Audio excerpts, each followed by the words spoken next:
Hi, this is Tim Sudol going over my demonstration video for Project 8, which is downloading IMU data from an Arduino sensor to the Arduino to an RPI, and then downloading that to a host computer over Wi-Fi. Hook all that up to a quadcopter, fly it around, and see the values change. This is in support of the Embedded Software and Real-Time Operating Systems class at Johns Hopkins University. Class is EN.605.715. The semester is spring 2023. Real quick, I'm just going to go over the code. It's not the most exciting part of the demonstration. Hopefully this will go quick. Now, the first thing we need to do is get the data from the IMU, which is the inertial measurement unit. It's a 10 DOF, has 3 accelerometers, has 3 gyroscopes, and then has pressure, temperature, and humidity sensor, I think it was. So we're only interested in roll, pitch, yaw. I expanded that. I'm also going to grab X, Y, Z, and the heading. The X, Y, Z isn't really all that useful, but you could plot the values themselves aren't useful because they're in like micro Teslas. However, you can plot them out on a scatter plot and get the path that the quadcopter flew, because the values are being looked at in relation to each other as opposed to having a reference. That's when it makes sense. There's nothing really special going on in the code. Just include the libraries, set up some variables. Down here, I concatenate everything I want into one output statement. I have it separated by commas, so it's all in comma separated value format. Makes it easier to plot when I get to my computer. The setup just initializes the sensors and let you know if there is no breakout board detected, so you know that there's a wiring issue. And then prints the header, like I said, XYZ, roll, pitch, yaw, and heading.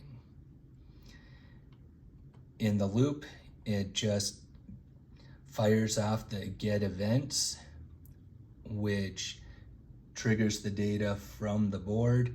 It uses this fusion get orientation, which takes all that data, converts into meters, or SI units, not meters, but International Standard Units, just to give them some meaning and make it easier to work with. And then I do the get orientation for the heading. It's going to be around the Z-axis. So as it rotates, the heading will change.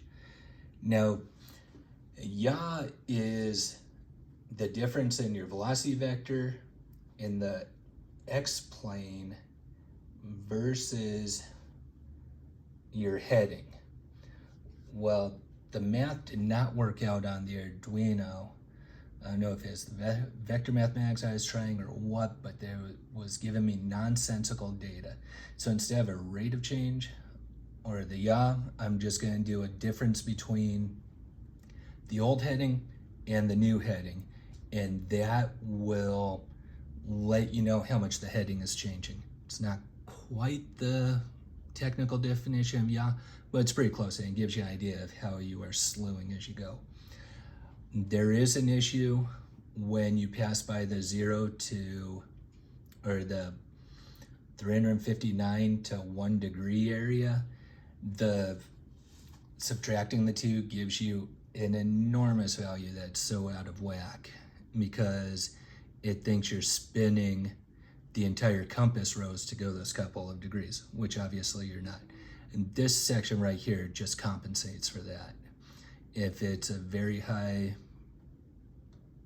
yaw or very low yaw rate, magnitude wise, if it's huge, it assumes you're passing over that 0 point and just does some simple math to compensate for that. After that, just prints it out to the serial port. The RPI will pick you up and save it in a file for us. That is the code. Thank you. Hey, this is the setup for the gyroscope, tinned off accelerometer breakout board. It's there at the bottom of the screen. That's connected to the Arduino Uno via the I2C. It's connected to the power of the ground, and then USB connecting to the Raspberry Pi, and a battery powering the whole thing. Very simple setup here also. This is the final configuration with the Arduino, the RPI, and the batteries integrated onto the quadcopter.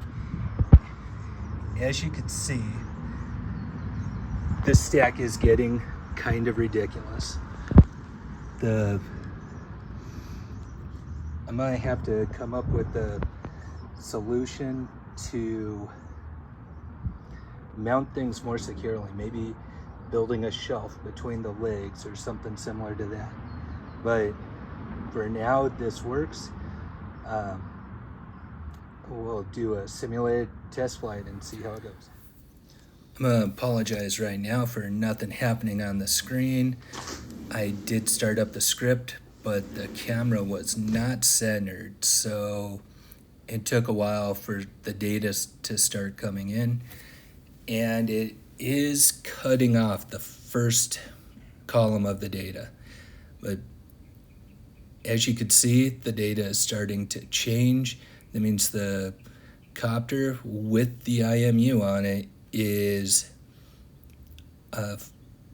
simulated, not an actual flight. I was unable to get the mini pics to work, but it is going for a quick jaunt around the backyard, and the values such as the pitch, the roll, the heading, and the yaw, you can see that the values they make sense and nothing nonsensical going on there. And everything just happened to work except the drone flying again. After I pause this, we're going to go over and download it to the computer and print out some graphs.